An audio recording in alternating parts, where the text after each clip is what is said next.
All right, this is going to be one of the most important lessons in this entire series, because if you don't understand what I'm about to teach you, you're going to throw away a lot of games that you should have won, and you're going to throw away a lot of games that you should have drawn and end up losing, okay? So we're talking about kings and pawns. Specifically in this video, we're focusing on endgames where there's only one extra pawn that one player has, okay? So in this position on the board, white has the pawn. It's trying to come down the board here and become a queen on the d8 square, and of course, black is going to try to stop that. Okay, and what you're about to learn is the technique that you need to use when you're defending, and also the technique you need to use when you're trying to win if you have the pawn, if certain conditions are met. Okay, this is the next video in the series where we're going through this book, Silman's Complete Endgame Course.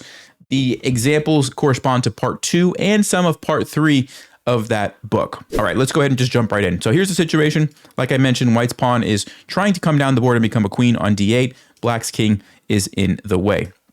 And if you didn't know anything and we just kind of make some random moves, this is an example of what could happen, right? White pushes the pawn. They're kind of just moving their king back and forth.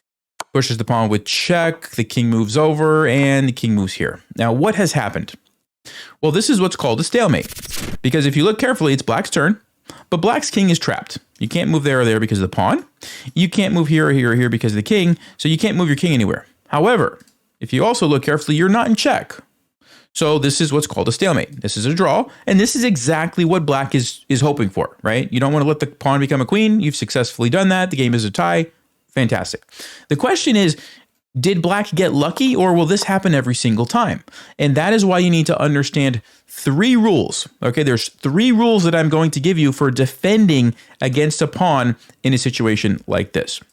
However, one of those rules is related to something called opposition, which we need to understand first. So I'm going to put this example on hold. We're just going to pause for a second. I'm going to jump over to this position, okay? And we're going to talk about opposition. And then once we are clear on opposition, we're going to go back and finish that example, and it's going to make a lot more sense. Here's the situation. I want you to imagine you're playing a game against someone, and these are the rules of the game.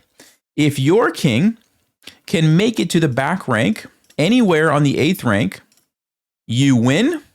And if black is able to stop you from getting there, they win. Okay, those are the rules of the game. Now, I'm going to give you guys an option. You're playing this as white. You're trying to get to the back. Do you want it to be your turn to move right now, or would you rather it be black's turn to move? Well, if you had a chance to think about that, the correct answer is you would want it to be black's turn to move. Now, some people think, oh no, I want it to be my turn because I want to move and start trying to sneak around as quickly as I can and get back there. That's the wrong logic, and here's why. When the kings are directly opposed like this, we say that they are in opposition. But it's important to differentiate who has the opposition. And the way that we would determine that is whoever has to move does not have opposition. Okay, so let me explain it a different way. If my king was here and it's my turn and I move here, since I just made the move, now my opponent has to move, we would say I have opposition. I have the opposition, which forces my opponent to move. That is what you want. Okay, you want to have the opposition, force your opponent to move. Why do we care? Think about our game here, right? I'm trying to get to the back. If the king goes backwards, I'm happy because guess what? I get to go a little bit closer to the back. That's what I want. But if the king moves to the side, guess what? They've cleared a path for me to sneak by and run to the back rank, right? Here, here, here, here, and guess what? I'm going to make it. They can't stop me anymore. That's exactly what I want. So going back to the original position, when I get the opposition, that's perfect. If it instead was my turn, what's going to happen? Well, let me try to sneak around. No, black says, nope, I don't think so. They box me out. Let me try to go, no, I don't think so. I can never get past. And in this case, black is going to win this game. There's nothing that I can do, right? If I ever move back, that doesn't really help me. And black is going to be the one who constantly boxes my king out. So that's what opposition means. You want to be the one who makes the move and puts that onto your opponent. Like, hey, you got to move now. You have to either go backwards or step to the side. And if they go back, you just keep doing it. You just keep getting the opposition again. And then eventually get to the edge of the board. Guess what? They can't go back anymore. They have to go to one of the sides and you sneak by and you've successfully got past the king. Okay, so that's what opposition is. Extremely important concept. And now that you know that, let's go back to our example. We're black. We're trying to defend against the king. Now, let me tell you what the rules are for defending. Number 1, the first rule is when it's your turn, you always step straight back. Okay, always step straight back. And the reason for that leads us into rule number 2, which is whenever you have the opportunity to get the opposition, which means, remember, you make the move, right? You get the opposition. You always want to do that. And that is why we went straight back, right? Because we want, when they step to the side, to be able to go and get the opposition. Imagine for a second with me that we made a mistake and we went here. Now who's going to get the opposition? That's correct. White is going to get the opposition. Okay, that's not what we want. All right. So rule number 1, always go straight back. Rule number 2, whenever you have the opportunity, get the opposition on your opponent's king. All right. And then when they push their pawn with check, which eventually they'll have to do at some point, this brings us to rule number 3. You put your king directly in front of that pawn whenever you can. All right. Because if your king is directly in front of the pawn, guess what? It's not going to be able to push and get a queen, right? They have to make your king move first. So that's always a good place for your king to be. So rule number 1, move straight back. Rule number 2, get the opposition. Rule number 3, blockade the pawn directly in front of it whenever you have the opportunity. As long as you follow those 3 rules, you're always going to be able to get a draw, force a stalemate in these types of situations. Okay. And so going back to our example, that's exactly what black did, whether they knew it or not. They went straight back. Whenever the king came over, they got the opposition. They blockaded the pawn when they could. And then again, they went straight back, got the opposition, blockaded the pawn, and ultimately we end up in a stalemate. Now, in this position, if you don't follow the rule, and let's just say you go back here, guess what? White gets the opposition. Now you try to blockade the pawn, but it's not the same situation. They push, and look at this. They're controlling all of these squares and forcing your king to run over here, which is not what you want. They sneak up, and they're going to get a queen. Now, this brings us to another kind of important point that you want to remember. Whoever has the pawn, their goal is to be able to control the queening square. Okay, so every pawn has a queening square. If a pawn is here, this would be the queening square. If a pawn is here, this would be the queening square. This is a D pawn, so the queening square is D8. If you can ever control that with your king, that's the ideal situation for the side with the pawn, right? And you can see there's nothing that the black king can do. You can never go there. You can't stop him. Next move, he's just going to get a queen. All right, so remember, if you're defending, step straight back, get opposition, and then blockade the pawn whenever you can. All right, now I want to make sure you don't get tricked here. So I want to ask you a kind of a tricky question. Let's say you're playing this as black. You move straight back, and your opponent goes here. What should you do? Well, if you had a chance to look at that, hopefully you didn't say go king c8, because this is not opposition. Okay, opposition is when there's one space in between. If you go here, there's 2 spaces in between, and you allow white to get the opposition, and you lose the game. Okay, so if you remember the rules, what was rule number 3? Rule number 3 was blockade the pawn whenever you can. So if you can't do rule number 2, okay, so you do number 1, you go straight back. You're trying to do number 2, you want to get opposition, but wait a second, I can't get opposition because opposition would be going here, but I can't go there because the pawn. What do? Well, then jump to rule number 3, which is always blockade the pawn. You just go right in front of it, and you're going to be just fine. Okay, but don't fall for that little trick because you can lose the game. And this is actually a good moment. Let me flip the board around. So get ready. Here we go. 1, 2, 3. Flipped it around. Now we're looking at it from white's perspective. So just to make sure you're following white's pawns going forward. This is a good way to try to trick your opponent if you're playing in this position. Okay, you go here. If they go straight back, rather than going here and letting them get the opposition on you, just slide your king to the side and see if they know this or not. Because sometimes people get lucky, and if they don't know what's going on, they might just move here and let you win the game. You can get the opposition. Okay, now if they know what's going on, they're going to go here, and you're not going to be able to do anything. They're just going to keep doing that, and eventually you're going to have to try to come up, and that's when they're going to get opposition. But it's worth a shot. Okay, so make sure you understand that. That is very, very important. This endgame will happen a lot in your chess career if you play enough. And so make sure you understand this one. All right, the next thing we're going to talk about now are rook pawns. Okay, and when I say rook pawns, I mean a pawn that's on the A file or the H file. Okay, this is where the rooks start when you set up the board. So these are called rook pawns. And rook pawns are different than all the other pawns because it's easier for the defender. Okay, it's easier for the defender to not lose the game. All right, and let me show you an example of this. I'm going to just slide these over for a second to this position. Imagine we had this, it's white's turn, and we're trying to win. What would we do? Well, we would get the opposition, and black's in trouble. They have to try to, stay in front of the pawn, but they can't. We're going to push.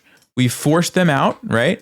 And then we come up, we control the queening square, and next move we get a queen, and you should know how to win this position, right? So just to remind you, that was this position right here. Okay, we get the opposition, we push the pawn, we win. Let me just slide it back over to the rook pawn for a second, and let's just say, okay, we're going to try to do the same thing, right? Move our king up. We have the opposition. Great. Black goes here. We're going to push the pawn, force them out. Wait a second. We can't force them out because there's no more board for them to go to. This is actually a stalemate. You can't go there. You can't go there. You can't go there. You can't go there. So black stalemated. The game is a draw. That's exactly what black wanted. So you can see this is the problem with rook pawns. There's not enough space for the opponent's king to actually have any places to move to. And that is why rook pawns are almost always going to be a draw. Even if you have the opposition, it's not enough against a rook pawn. Okay, so just keep that in mind. Rook pawns are the tough ones. All right, now we're going to transition to a very similar position, but there's one difference. And in this position, white's pawn is trying to go forward. Okay, now we are going to try to win. But what I have done is I've put the king in front of the pawn. Okay, so if we, let me just remind you, going back to this position here, notice that our king was behind our pawn. Okay, so it's almost the same situation, but now the king is in front. And this is better for us trying to win. Okay, this is better for us trying to win. However, we still need to get the opposition, because if we don't have the opposition in this position and black has it, let's just say, for example, and we have to make a move, watch what happens. We move somewhere and black says, oh, I'm just going to keep the opposition. I'm not ever going to let your king move forward. We could try again. We could try this side. Doesn't really matter. And eventually we're going to have to push our pawn. And now we've just transposed into the same position that we've already seen. It's a draw, right? There's nothing that we can do to win this if black knows what they're doing. We don't want that, right? We want to keep our king in front of the pawn if we can. So going back to this position, let's say instead of it being our turn, when black had the opposition against us, we had to move to the side, which I already showed you. Let's say that it's black's turn. Let's say we have the opposition as white and black has to move. Now it's a different story. Why?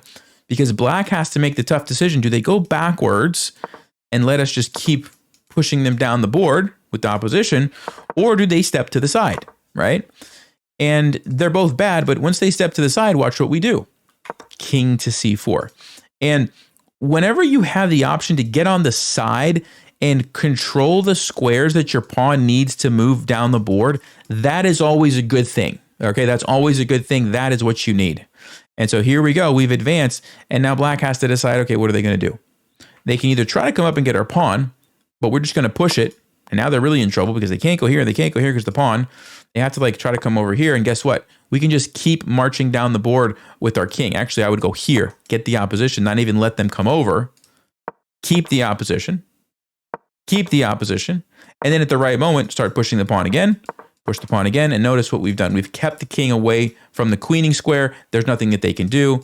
And we simply step to the side and we get the queen. Okay, that's kind of the idea. So let's go back to the original position here for a second. So we've forced them to step to the side. We come up. And let's say they just go back, trying to stay in front of the pawn. What do we do now? Well, I really, really, really hope that you didn't say push your pawn. I really hope you didn't say that. Because if you push your pawn, guess what? We've seen this before. This is a draw. They get the opposition. Our king is not in front of our pawn. We can't win. Okay? Remember, keep your king in front of your pawn if you're trying to win. So what do? We get the opposition and at the same time keep our king in front of the pawn. Okay? Very, very important. And eventually they're going to have to step to the side and we do it again. They go back. What do? Don't push your pawn. Get the king in front of opposition. Okay? Here we go. And now, finally, when we've got them all the way on the back, is a safe time to push your pawn. And the reason I say that is because if you wait too long, and let's say you just keep going with this plan, now you'll notice that if you try to push the pawn, watch what happens. The king is going to come and you might lose your pawn if you're not careful here. Okay? So once you get their king all the way to the back, you can kind of change your plan and you start pushing your pawn. Now, if we push it and they go here, you might say, uh-oh, they have the opposition. What do? Are we in trouble?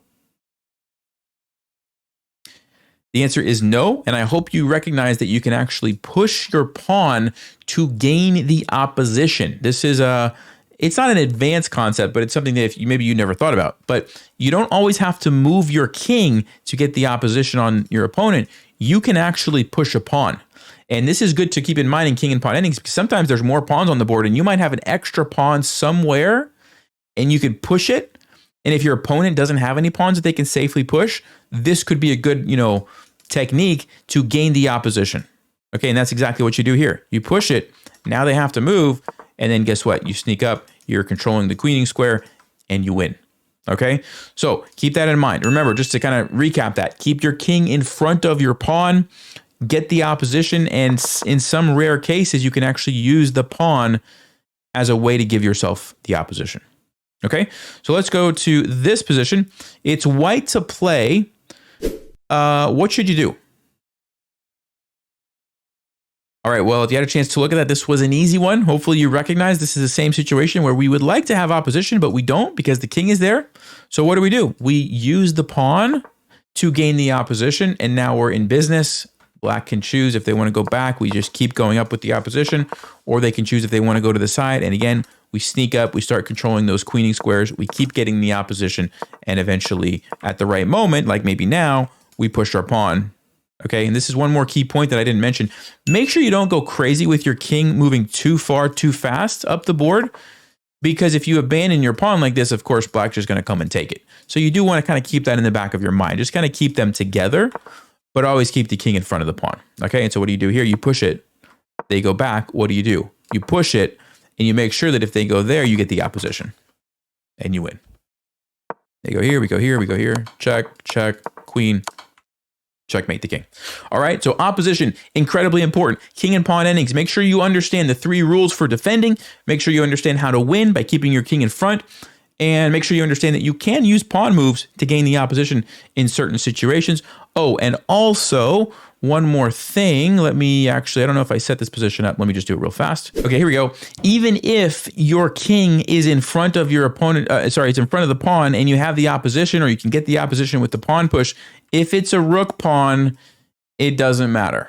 Okay, remember, rook pawns are very, very hard to win. It doesn't matter. The only way you're going to win this is if his king is like over here, and you can somehow box it out. Then you can win. But if the king is in front, forget about it. You can't win. It's always going to be a draw. I hope that was helpful to you guys. This is, again, going through the book, Silman's Complete Endgame Course. There's a link in the description if you want to follow along, or you can just watch the videos. Totally up to you. But next time, we're going to continue in part number 3. As always, thank you guys, and stay sharp, play smart, and take care.